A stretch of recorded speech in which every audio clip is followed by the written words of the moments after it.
Hello everyone, I'm Craig Derr with the Futurum Group. I am still here in Snowbird, Utah. It is as beautiful as ever, but we are actually inside a podcast studio right now because I am visiting with the two gentlemen that are bringing out a really interesting podcast, The Modern People Leader, right? Stephen Huerta, Daniel Huerta, how are you guys doing? Doing well. This is day 4. My days are all confused. But, we're almost there. We had a session this week. We've done 10 podcasts so far, one including you. Well, today we have another 7 lined up, so it's been a busy week. Tell me about the podcast, The Modern People Leader. We joked, not the Modern People Eater, but what is your audience? What are you trying to relay in that podcast? Yeah, so we started the podcast 3 years ago in the midst of COVID, and this is when there was a lot going on. Yeah. HR leaders were just trying to figure out like what the hell they should be doing, and we had this idea for the podcast to sort of chronicle all of the change that was happening in the workplace.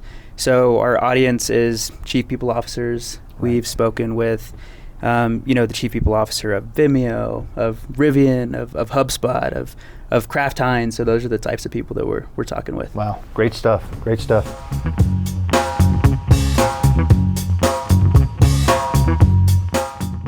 I think before COVID, culture was like an arms race. It was like, who can have the most outlandish, like in-office benefit? You know, you've heard of like Google having dry cleaners, so right. You don't even have to like drop your clothes off at the cleaners. And Daniel's right. Culture it's not the kegs and the cold brew and the ping pong tables. And I think although we were kind of duped to believe that was culture. Yeah. And because culture to me it's really hard to define. It's a nebulous topic. Mm-hmm. In my experience, it's a polarizing topic. So people have strong opinions, kind of like diversity, equity, and inclusion. Yeah. Also a polarizing topic for totally different reasons. But to me, it's similar to that. Like when you if you bring up culture, one of two things usually happens. First, someone's like, yes, you get it. Like culture, like that is the thing. Or someone will dismiss it like oh yeah, culture, blah blah blah blah blah. And so the way I look at culture, it's if you can imagine 2 concentric circles mm-hmm. that are overlapping, and one circle is the culture, the marketing culture, the culture that you want, who you want the external world to believe you are, and then you have your actual culture that is being, actually exhibited in the actions and behaviors of your employees. And I think the company, the end goal, and I think that's okay. I think most companies there's like two sides of the company. The best companies are able to, like, those 2 circles are overlapping.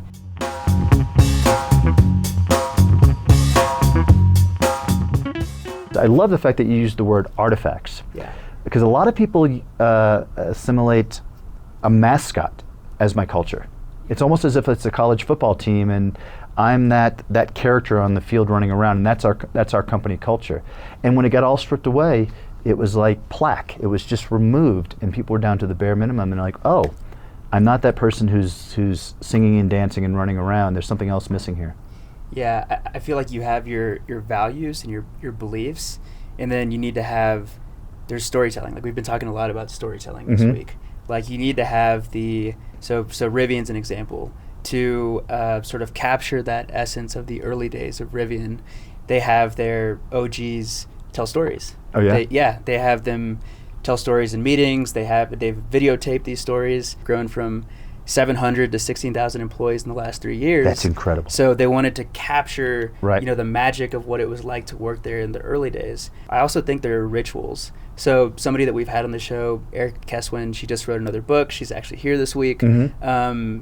Not to talk about rituals, but I think that if you have values and you can reinforce those values with rituals and stories, right. That's what makes it fun. That's what makes it feel unique. Okay. I feel like some of the the best cultures have amazing rituals. Like I think of when I worked for Stephen at Workify. Yeah. Everything was a ritual. So every team meeting, we started with good news stories, similar to how we do with the Modern People Leader. Every meeting ended with like rate this meeting. After we did the good news story for Workify's team meeting, we would do like kudos. So everybody would submit kudos for somebody on the team, right, and we would read those out. Like, I feel like there are easy ways to incorporate rituals to build that culture, and you don't have to be in person for that.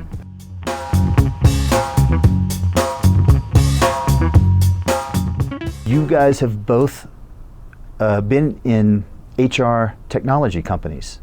Mm-hmm. There's some way here that, and I'm not able to articulate it yet, to help an IT executive who's immersed in technology, especially unified communications. That's an area that we talk about a lot with our clients. How can we help bridge that? How can IT support the building of culture, or how can it support HR? So yes, the two roles, IT and HR, have not ever had to operate in a way that is super integrated, right? Those are two distinct functions of a company, and so I think we can look to other organizations, and yes, there is a need, because the way we work has changed, and we need technology to help create the better way, the new way of working. So we have a theory that a lot of the friction and angst that companies and employees are experiencing right now is because the fundamental way we work is broken. Yeah. It's not working, and we're like twisting the knobs, hoping that we'll get the signal again and everything will be back to normal. And in my opinion, why we're struggling right now is because we need to find a fundamentally different way, and we need different tools. We need better tools. I think my call to action to IT is, how can we find a way to, map out the employee experience? What is the employee journey from the hire to retire? Using that kind of mindset, how can we map that out and partner with HR and work in sprints? Like, we can find a common way of working together that I think would unleash a lot of power. And by partnering together that way, then we will start to get to meaningful change. Well, good. Well, everyone, thank you so much. I'm Craig Dare with the Future Room Group. Daniel, Stephen, I appreciate your time. Thank you again. Thanks for having us.